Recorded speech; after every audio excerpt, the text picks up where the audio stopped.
Ahoj všichni, vítám vás u dnešního videa. Já právě čekám na zastávce, pojedu do školy, ale dneska točím, protože po škole jdu do Hradce, jdu si vyzkoušet šaty na maturák, který mám v pátek a mě tam rovnou šaty vlastně přešijou a já se budu brát sebou do Prahy, protože zítra tam mám den otevřených dveří na Vožku, takže rovnou to vezmu jako při cestě. Ale chtěla jsem říct, že já mám zabalenou jednu tašku s sebou, prostě normálně do školy, na jednu noc do Prahy. A musím s tím nějak vydržet a mám to fakt těžký, táhnu sebou notebook, protože tam mám učení, protože ve středu píšeme písemku, tak jsem se dala, jak to všechno poberu a jak to všechno zvládnu. A tak jsem se rozhodla, že mám dneska něco jakoby k tomu i natočím, no. A ještě k tomu dneska prší, takže mi to všechno komplikuje a je fakt hnusně. A nemám ráda takovýhle počasí a musím se táhnout do Hradce, pak do Prahy a tohle je fakt nejhorší. Wanna be close to you.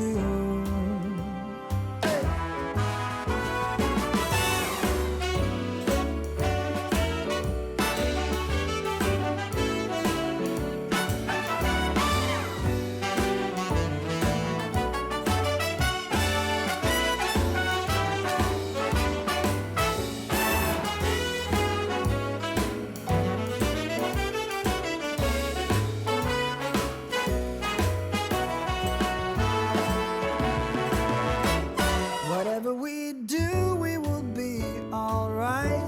These holiday wonders will open your mind. May all your wishes tonight come true. The love I live, the dream I knew. Well, I'm all for Christmas. It's a magical time full of kisses. Take a walk outside and tickle the snowman's nose. Moving nimbly, did you hear something from the chimney? I will keep you warm. Takže jsme byli s Aničkou na víně, na 2 vínech, skleničkách. Přátelé Wine Friends se to jmenuje, když tak. Ale to nemá být reklama. Tak ne, no. Mě tam všichni budou se nedávat, že tady dělám nějaký reklamy. Tak jim se neříkám. Byli jsme tam dobrovolně. To vypípně, když tak. Jdeme k Janíčce na byt, na víno. A to už nejsou Wine Friends. Wine Friends.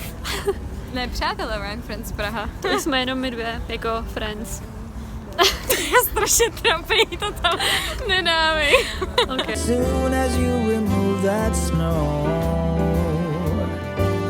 whatever we do, we will be alright. Takže já už jsem u Davida na bytě, ale on ještě pracuje, mě jsem ho chtěla jeho spolubydlící. A když jsem přišla k němu do pokoje, tak tady takhle čekala krabička z Pandory. Protože jsem včera měla narozeniny a ještě jsem tady takhle měla k tomu krásné srdíčko. A dostala jsem nový korálek, takže ještě takhle moc děkuju formou videa. Strašně z toho vážím. Tak ještě takhle tady jsem vám to chtěla ukázat. A je to takhle bílá a má tady ještě srdíčko a je úplně nádherná.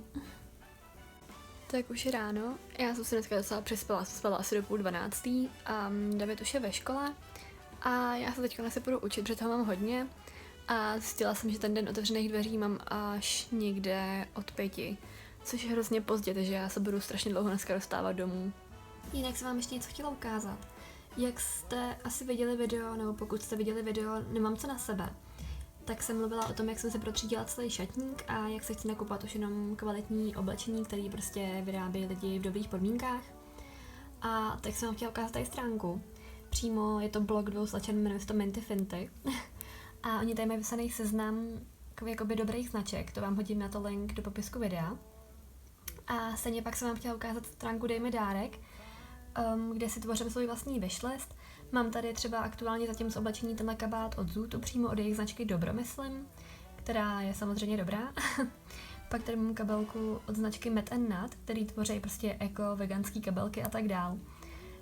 Je sice dražší, ale hrozně bych si ji přála. No a můžete mě tam klidně sledovat, určitě budete mít tyhle odkazy všechny v popisku videa. A pak jsem vám chtěla říct jenom, že mají zrovna soutěž na té stránce Dej mi dárek. Pokud si vytvoříte takhle svůj vlastní wishlist, jako mám já, a tady si ho pojmenujete na dopis Ježíškovi, tak 2 nejlepším wishlistům vlastně stránka Dej mi dárek splní překvapení, nebo splní jejich, ne překvapení, jejich přání. A to v hodnotě 2000 a 1000 korun. Takže se z toho určitě zúčastněte, protože to je super příležitost, si myslím. A soutěž trvá, myslím, do 20.12., když už na to není moc času. Ale určitě na to mrkněte a můžete mě třeba sledovat.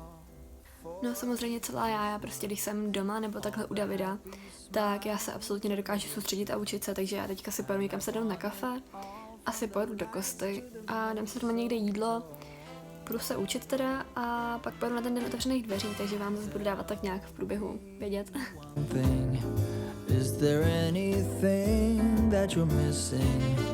I will keep you warm as soon as you remove that snow. Whatever we do, we will be alright.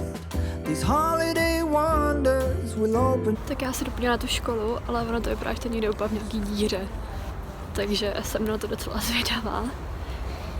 Jinak jsem byla v Kostě, tam jsem se viděla s Davidem. A teďka už se neuvidíme, já pak večer nějak pozdě pojedu domů. A mám být doma asi až někde kolem 10:30.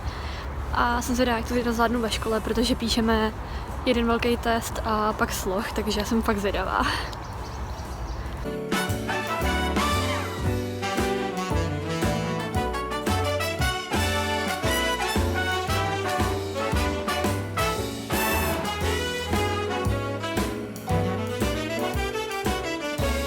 Dneska už je čtvrtek, já už mám teda po škole, já jsem včera přijela domů fakt pozdě večer. Ale dneska mi přišly šaty na maturák a já jsem vám je neukazovala předtím ve videu, protože jsem nestíhala na vlak a ještě jenom mě musela přešít. Ale dneska mi přišly, tak vám je ukážu na sobě. Takže moje maturitní šaty vypadají nějak takhle. Jsou teda fakt nádherný. Já jsem úplně nadšená. Třeba mě dejte vědět, co si o nich myslíte, ale mně se fakt strašně líbí. Jsou fakt krásný. Tak to bylo k dnešnímu videu všechno, já doufám, že se vám líbilo, určitě mi dejte vědět, jestli to nebo ne. Dejte mi určitě vědět, jak se vám líbí šaty. A mějte se krásně a uvidíme se příště, tak pa!